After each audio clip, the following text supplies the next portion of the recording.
don't take these things so personal anymore,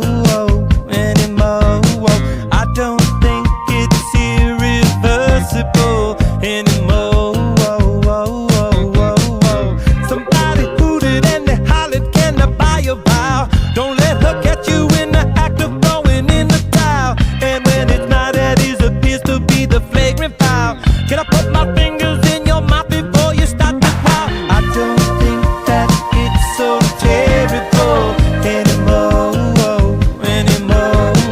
I don't think that it's unbearable anymore.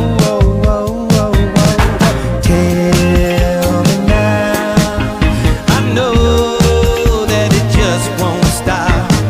You will find your flow when you go robot. I wanna thank you and spank you upon your silver skin. Robots don't care where I've been. You got to choose it to use it, so let me plug it in. Robots are my next of kin.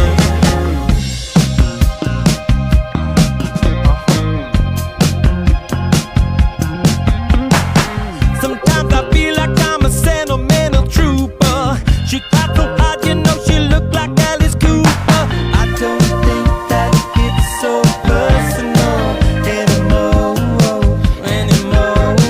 I don't think it's irreversible anymore. Tell me now, I know that it just won't stop.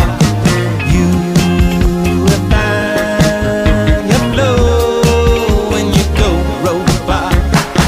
I wanna thank you and spank you upon your silver skin. Robots don't care where I've been. You gotta choose it to use it, so let me plug it in. Robots are my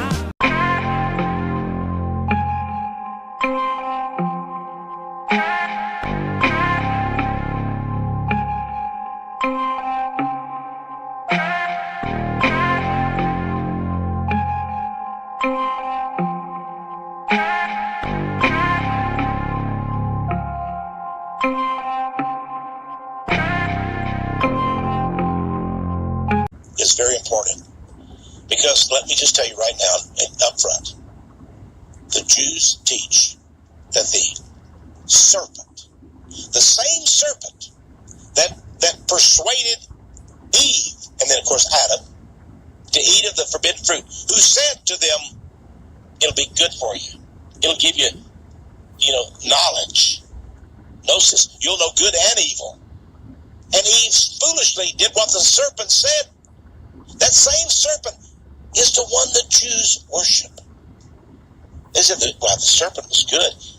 He brought Adam and Eve out of their stupid paradise situation so that they could become gods. Wow. And we'll become gods too, through knowledge, through study.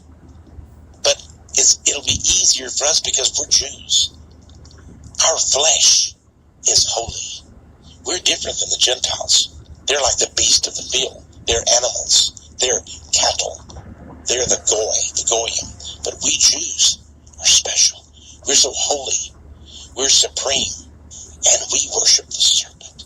The same one who taught Adam and Eve. He brought the original blessing to them. Oh, did you hear what I said, friends? The Jews teach that the serpent brought the original blessing. Have you ever studied in your Sunday school classes or on your own maybe, and you said that was the original sin? When Eve ate of the fruit, that was the first sin, the original sin. Well, the Jews say, oh, no, that wasn't a sin. That was a good thing that Satan did. It wasn't really Satan, it was the serpent, Lucifer. Satan, that's just a Christian invention. You can believe in Lucifer, though. And he loves us. He helps us. We can pray to him. He will make us a God. He is going to give us the kingdoms of this planet. And each of us will have 2,000 slaves. That's what they put in their Talmud, They'll have 2,000 Gentile slaves. See a Jewish man out there? Think about that. He's going to have 2,000 slaves someday. say, well, wait just a minute, this guy, he doesn't have any money, and how's he going to buy slaves? Well, he's going to be giving them. In fact, all the Gentiles will bow down to the Jews and say, here, take all my money, take everything I have. Just don't kill me. Don't behead me. Don't take off my head. That's when the Jewish kingdom comes. That'll be the day of purification. When the serpent will make all of the Jews into gods and the Gentiles will. You have to bow down. You have to give them all your wealth, all your land, everything you own, and agree to be their servants. They'll be your master. That's incredible, you say. What book is that? It's the Babylonian Talmud. Nothing indeed can equal the importance of the Talmud. Now, don't use your common sense. Use the Talmud. It has all of the laws of the Jews. You know all about these little pinky laws. It's got every one of them in there. And then it's got commentary on each one. For example, let's say that it was reported in your synagogue that a certain Jewish man had sex with a little 6 or 7 year old boy. And you go ask the rabbi, isn't that terrible? Wasn't that horrible that he had sex with that little boy? The rabbi would say no. Because the Talmud says sex is acceptable up to the age of 9 years and 1 day. But what if his mother has incest with a little boy? Would that be acceptable? Well, yes. Well, what if it's a little girl? What if the little girl is just 3 years old? What if she's 2.5 years old? Could that be? Well, that would be okay too. A little girl, you see, can be up to 3. If you have sex with a little girl and she's not past 3 years old, then it's not really sex. In fact, well, never mind. I don't need the more gross parts. In fact, the Talmud says that it gives an example, and the commentary says a rabbi went to a certain town, and he found there a man who was living with a 3-year-old girl. And he had made the 3-year-old girl his wife, his child wife. And the rabbi said that is acceptable because the Talmud permits it. Oh, my goodness. That is why pedophilia is so common among rabbis. It is. Most of it is not reported because they handle all these things in the synagogue.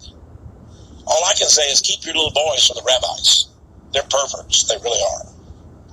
Now, the Talmud has all these horrible things. The Jews are told to study it daily. It's the law in all its authority. You've heard about the Jewish law. This is it. It's all of 813 laws plus all the commentary. Incredible laws. By the way, a lot of things they have in here in the Talmud. I want to tell you about a little bit of them. You see, the Sanhedrin 67a, that's one of the books of the Talmud, says that Jesus was born to a Roman soldier. Oh, yes, he was. According to the Talmud, he was. And the Talmud says that this Roman soldier was called Pandira, or the Panther, they called him. He had sex with Mary. And out of that relationship came an illegitimate son, a bastard named Jesus. Oh my God, there's not one shred of evidence for that, but the Talmud says, well, we're the evidence. The rabbis say so, it's got to be true. It says that he was called a fool. That's Shabbat 104b. And no one pays attention to fools. Sanhedrin 107b says that Jesus seduced, corrupted, and destroyed Israel. It was Jesus. He was the one who corrupted and got Israel destroyed. Orak Chaim 113, paragraph 113, tells the Jews, avoid even the appearance of paying respect to Jesus. Avoid even the appearance of paying respect to Jesus. It says here a lot about Christians too. And in fact, it's all about Christians and Gentiles. So in Aurea Dea, paragraph 153, it says, you must not associate with Christians. Better to kill them. In Hikoth Makaloth, it says Christians are idolaters. Do not associate with them. It says here, Abodah Zara, paragraph 15b says Christians regularly have sex relations with animals. Oh boy. Shabbat 145 says Christians are unclean. Let's see now, another one. I've got a big list of them, all these things. I wrote them all down. Orak Haim 57 says Christians are to be pitied more than sick pigs. Sanhedrin 74 says do not have sexual intercourse with the Christians. It would be like having sexual intercourse with beasts. And Abon Hazer 44, page 44, or paragraph 44, excuse me, says marriages between Christians and Jews are null. There used to be some laws in the United States said that blacks and whites could not get married. Well, the Jews say that you can't marry a Christian. Zohar, in the Zohar, book 2, verse 64b, now that's the Zohar. It's in the Talmud and in the Kabbalah. Says the Christian birth rate must be diminished. They don't want a lot of Christians out there. Zohar, paragraph 46 says, the souls of Gentiles have unclean origins. And Ariadea 142 says, you must keep far physically away from churches. Do not listen to church music. Do not look at their idols. You must not rebuild a home destroyed near a church. Their gospels are heretical books. That's Shabbat, paragraph 116a. Abodah Zara, page 78, says, Christian feast days are despicable, vain, and evil. Oh, yeah.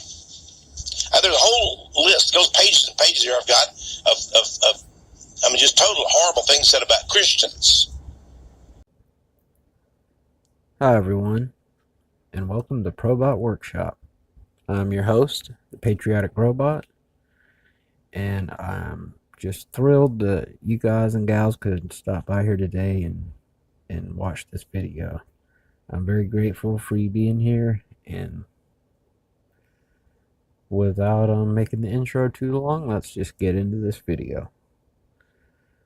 So, I want to show you guys something here. And this website is National Prayer Network, www.truthtellers.org is where I found this particular article, and I'm going to link it below in the description, so because I'm not going to read all of it. It's rather lengthy, and so you all can give it a look and read it in more depth if you're interested in this. And before I get started, I haven't did any commentary or any narrating of any of my videos. I'm sure many of you probably noticed I had some surgery done in my mouth, major surgery, and I've been in recovery, so I haven't been able to speak, and I'm just getting where I can kind of speak a little bit. So if you all can just bear with me, I'm really trying. I probably shouldn't be on here speaking right now, but I missed you guys. I missed talking to you and making these videos, so here I am. I'm going to take it easy. But I mean, if you're wondering, yeah, I'm not drunk or anything. It's just I'm having trouble, still in a lot of pain. But anyway, let's get into this. I thought it was pretty unusual that, you hear so much about Catholic priests and abusing children, which is true. I'm not trying to take anything away from that, but I very rarely have heard anything about this particular subject here. And Judaism's pedophilia begins with Rabbi Ben Yoha, which is apparently a very esteemed figure to the Talmudic Jews. So This is about a particular lawsuit that was going on in September 2013, which is old, but there's still a lot of good information in here. It says here it was a Yeshiva University in New York City is the latest Jewish educational institution to be rocked by accusations of extensive pedophilia by rabbis and teachers. So there was 31 former high school and yeshiva affiliate students allege sexual abuse by two highly respected yeshiva rabbis during 1969 to 1989. They are suing Yeshiva University for $380 million. Yeshiva University High School held itself out as an exemplary Jewish secondary school when in fact it was allowing known sexual predators to roam the school at will, seeking other victims, said attorneys for the plaintiffs Kevin Mulhern. Mulhern asserts that hundreds of boys were sexually molested or sodomized. And apparently this isn't just this university. This is more prevalent than at least I knew of anyway. I don't know if all of you have been aware of this. The Talmud's highest authority for modern Talmudic Judaism endorses pedophilia. It calls it halachaya. Halachaya. I think so you say that. Or binding Jewish law. The Talmudic rabbi most instrumental in persuading rabbis today to indulge in pedophilia is 2nd century AD Simeon ben Yoha. It's hard to imagine a rabbinic sage more esteemed than ben Yoha. He is credited by ultra-Orthodox Jews as the author of the Zohar or Kabbalah. Every year in Moran in Israel, where ben Yoha died, more than 10,000 Hasidic Jews gather for a week of singing, dancing, and praising ben Yoha, who may well be Kabbalist Judaism's most venerated authority.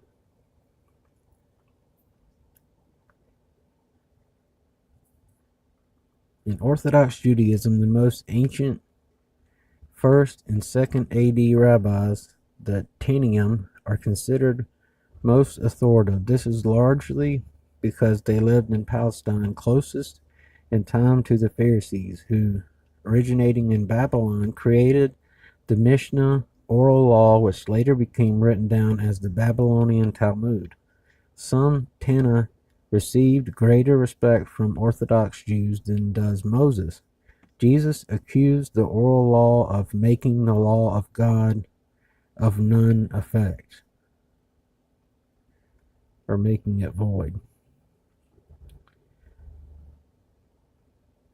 The Talmud is the greatest religious authority for observant Jews today.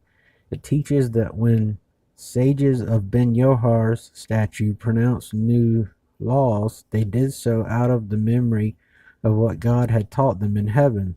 The Talmud says such memory was imparted to Ben Yohar's teacher, Rabbi Akiba. When Moses died, he went to heaven and beheld Rabbi Akiba, expounding wondrously on the Torah. Thus, when Ben Yoha authorizes pedophilia in the Talmud, such permission becomes law for Orthodox Jews for all time. So you kind of got the backstory as to how this stuff is overlooked here, you know. It was taught by R. Simeon ben Yoha, stated, quote, a proselyte who is under the age of 3 years and 1 day is permitted to marry a priest. For it is said, but all the women children that have not known men by lying with them, keep for yourselves. And Phineas surely was with them. Ben Yoha's interpretation comes from Numbers 31:18. The Hebrews, after defeating the Mennonites, were allowed to keep virgin females of all ages as wives or potential wives when they sexually matured. Ben Yoha exploited this verse to claim God gives Jews rights to sexual use of females of virtually any age, although he puts the lower bar at 3 years and a day. Further, he says that because the righteous Phinehas was among the Hebrew congregation who accepted the Mennonite women, it means that Phinehas endorsed child sex. Give me a break. Wow. This is horrible. And it's not really talked about a lot, you know. That's what it's terrible. It's terrible, terrible, terrible. And infuriating too.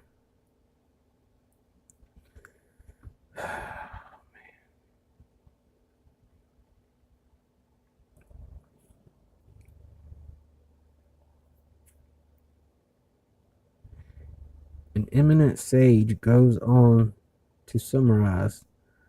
The halakha is in agreement with Rabbi Simeon ben Yohai. He cites a historic precedent. There was a certain town in the land of Israel, the legitimacy of whose inhabitants were disputed, and Rabbi R. Romanos, who conducted an inquiry and found it in the daughter of a proselyte who was under the age of 3 years and 1 day, and Rabbi declared her eligible to live with the priest. Footnote 15 says Romanos permitted her to continue to live with her husband. Note, in this case, rape of a baby under 3 years is permitted. Such imprecision introduces an important fact. Just as the Talmud was flexible concerning age limits of sex, it was also flexible about gender. Footnote 1 to Kelufboth opens a wide door for Jewish homosexual pedophiles by pronouncing the intercourse of a small boy is not regarded as a sexual act. Pedophile rabbis today molesting and raping both male and female children exercise this sociopathic freedom. Sorry.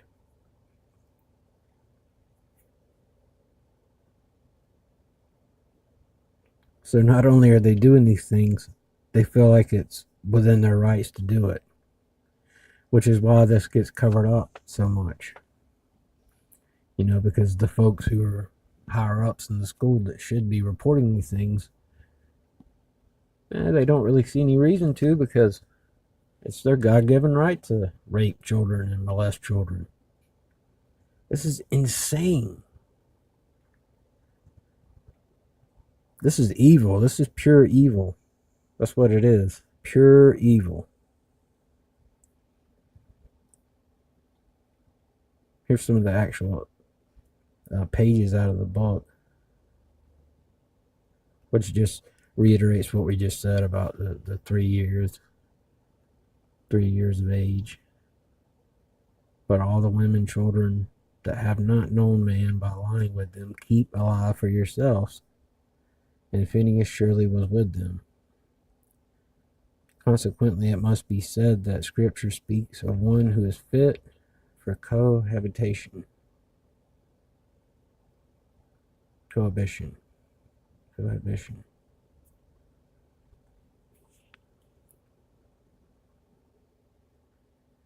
A rabbi can have sex with a girl of less than 3 years old.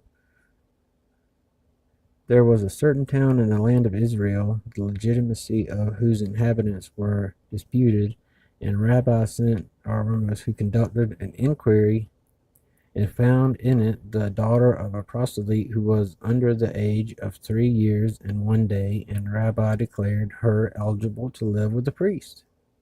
Marriage to 3-year-old girl. God. When a grown-up man has intercourse with a little girl, it is nothing. For when the girl is less than this, it is as if one puts the finger into the eye.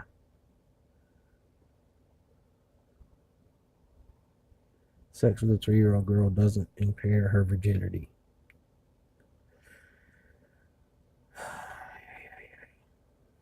Well, that's all I can handle this, folks. At least for now, anyway. I'm going to do some more research on this.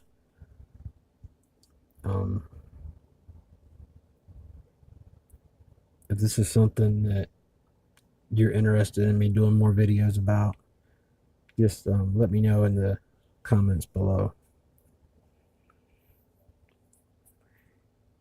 And until next video, take care of yourself, take care of your family, pray for families in need, and for children that are going through this kind of crap. And God bless each and every one of you. Patrioticrobot signing off.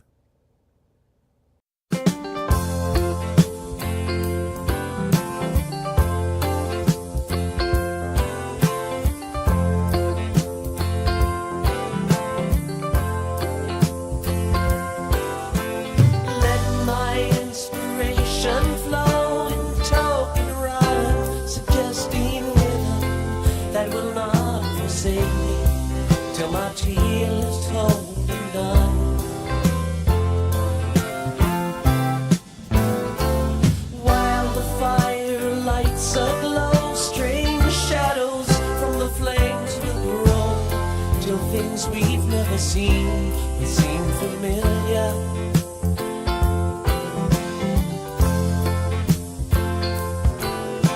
Shadows of a sailor forming, winds both foul and fair all swarm.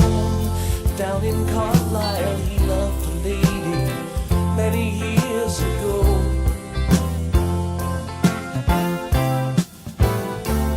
Here beside him stands a man